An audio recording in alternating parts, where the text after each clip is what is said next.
lebih memilih toko sembako daripada toko-toko yang lain? Ya karena toko sembako itu adalah toko yang mudah dijalankan, terutama untuk bagi ibu-ibu yang sudah berumah tangga. Jadi kan toko sembako itu bisa dijadikan sebagai sambilan, itu tepatnya. Baik. Untuk perkembangan toko nih, gimana sih cerita awalnya sampai menjadi toko yang sebesar ini? Ya awalnya itu hanya sekedar sambilan saja untuk mengisi waktu luang setelah selesai menyelesaikan pekerjaan rumah. Baik, untuk usaha yang sebesar ini pasti banyak sekali kendala. Nah, kendala yang kakak alami selama ini bagaimana?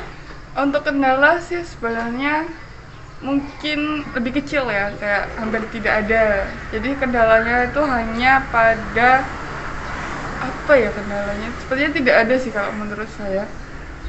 Kendalanya di itu mungkin di bagian dana kalau untuk masalah kendala. Kalau masalah yang lainnya itu kayak misalnya barang-barang yang sudah expire. Nah, yang sudah expire itu kan kadang ada yang susah untuk ditukar, ada yang bisa ditukar. Jadi itu lebih ke bayar expire susah ditukar, itu yang menyebabkan kayak lebih rugi gitu. Baik. Terus untuk penghasilan perharinya nih, kira-kira berapa sih penghasilan untuk usaha membuka toko sembako ini? Kalau yang sekarang ya itu lebih ke, kalau untuk omset untuk hari ini itu sekitar 3 atau 4 jutaan ya omset. Kalau untuk pendapatan itu sekitar 10% dari omset. Baik. Nah, untuk pengalaman yang sudah sangat panjang ini, pasti ada nih suka dan duka yang kakak alami. Nah, seperti banyaknya pesaing yang ada di lingkungan. Nah, bagaimana kakak menanggapi atau gimana sih cerita suka dukanya? Oke, kalau suka dukanya sih banyak ya, terutama untuk dalam melayani pelanggan. Itu kan banyak sekali pelanggan yang mintanya tuh aneh-aneh. Kadang ini, kadang minta ini, kadang udah diambilin ini, nggak jadi milih yang lain, kadang nggak jadi juga. Kita harus sabar sebetulnya. Suka dukanya tuh lebih ke dalam menghadapi pelanggannya dengan sabar. Terus kalau untuk pesaing ya, karena rezeki itu udah ada yang ngatur. Jadi kayak kita tuh percaya diri aja deh.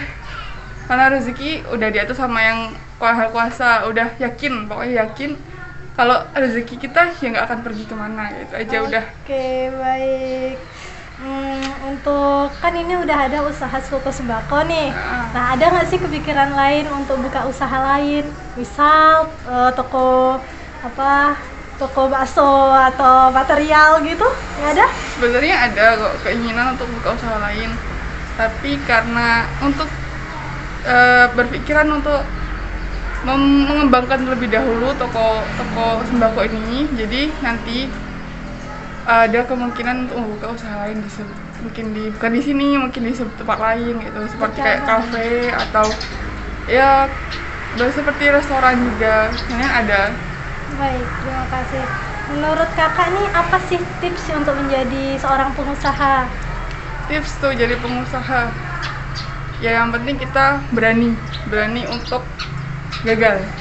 Udah itu aja. Terus juga harus sabar, karena setiap kita mulai bisnis atau usaha, kita tuh harus siap dengan segala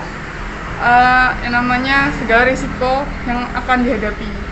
Baik, terima kasih untuk kakak yang ilmunya sangat bisa kita serap sehingga membuat pengetahuan kita semakin bertambah. Terima kasih sebelumnya. Ya, sama-sama.